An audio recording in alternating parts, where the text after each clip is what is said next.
What are vaginal yeast infections? A vaginal yeast infection, also known as vaginal candidiasis, is a common type of fungal infection that affects the vagina and vulva, the external genitalia. They're itchy and uncomfortable, and no one really likes to talk about them. Vaginal yeast infections are very common in women. It's estimated that 75% of women will have at least one yeast infection in their lifetime. It is caused by an overgrowth of a type of yeast called Candida, which normally lives in small amounts in the vagina. The symptoms of a vaginal yeast infection may include itching and irritation in the vagina and vulva, redness and swelling of the vulva, pain or burning during urination or intercourse, thick, white, odorless vaginal discharge that resembles cottage cheese, and a rash on the skin around the vagina. It is important to note that not all women with a vaginal yeast infection experience all of these symptoms, and some women may not experience any symptoms at all. It is also possible for some of these symptoms to be caused by other conditions, such as bacterial vaginosis or a sexually transmitted infection, so it is important to see a healthcare provider for an accurate diagnosis. To diagnose a yeast infection, a healthcare provider will typically perform a physical exam and ask about your symptoms.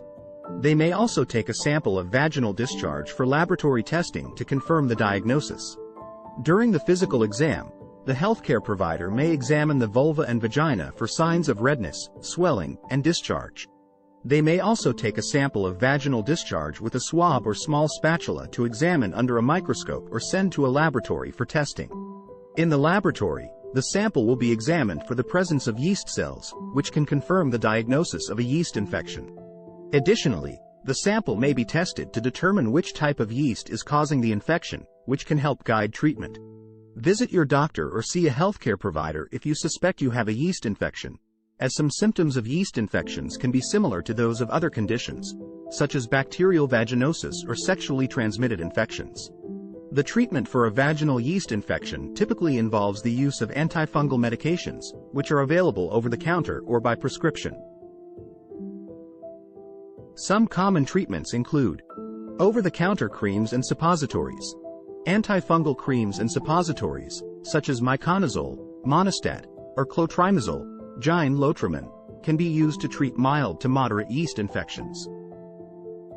Prescription medications. If the infection is severe or recurring, a healthcare provider may prescribe an oral antifungal medication, such as fluconazole, diflucan. Home remedies. Some women may find relief from symptoms by using home remedies, such as inserting plain yogurt into the vagina or using boric acid suppositories. However, it is important to talk to a healthcare provider before trying any home remedies, as they may not be safe or effective for everyone.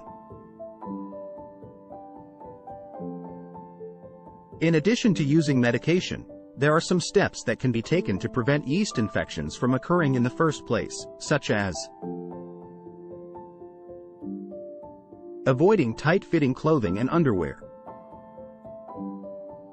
wearing cotton underwear and loose-fitting clothing, keeping the genital area clean and dry, avoiding the use of douches, powders, and scented products in the genital area, limiting the use of antibiotics when possible.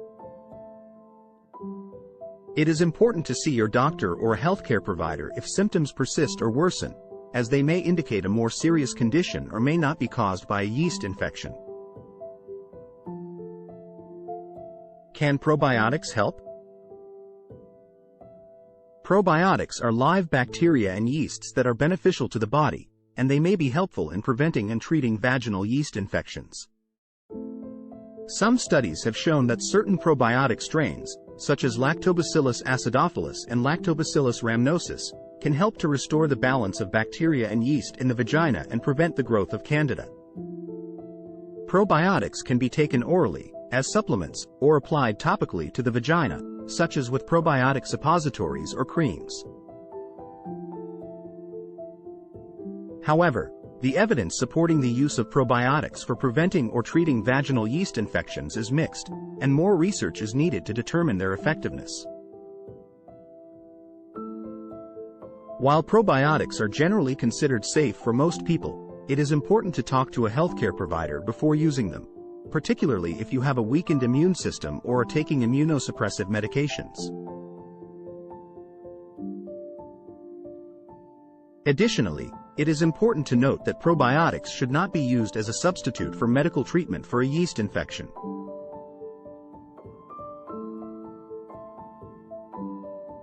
Causes of vaginal yeast infections. The most common cause of vaginal yeast infections is an overgrowth of the fungus Candida albicans. This fungus is normally present in small amounts in the vagina, but when the balance of bacteria and yeast in the vagina is disrupted, Candida can grow rapidly and cause an infection. As mentioned earlier, a yeast infection occurs when there is an overgrowth of the fungus Candida, which normally lives in small amounts in the vagina. The following are some common ways you can get a yeast infection. Antibiotics. Antibiotics can kill the good bacteria in your vagina, upsetting the balance of bacteria and yeast in the vagina, leading to an overgrowth of yeast. High estrogen levels. Women with high estrogen levels are more likely to get a yeast infection. High estrogen levels can be caused by pregnancy, hormone replacement therapy, or taking birth control pills. Diabetes. High blood sugar levels create an ideal environment for yeast to grow. Weak immune system. A weakened immune system can make it easier for yeast to grow. Tight clothing. Tight clothing, particularly non-breathable fabrics, can trap moisture and create a warm environment for yeast to grow. Sexual transmission. Yeast infections are not considered sexually transmitted infections, STIs, but having sex with a partner who has a yeast infection can increase your risk of developing an infection. Improper hygiene. Poor hygiene, including wiping from back to front after using the bathroom or not changing out of sweaty clothing after exercise, can create an environment where yeast can grow. Not everyone who engages in any of the above activities will develop a yeast infection, as there may be other factors at play. It is also important to note that yeast infections are not caused by poor hygiene, as they can affect anyone regardless of their level of cleanliness.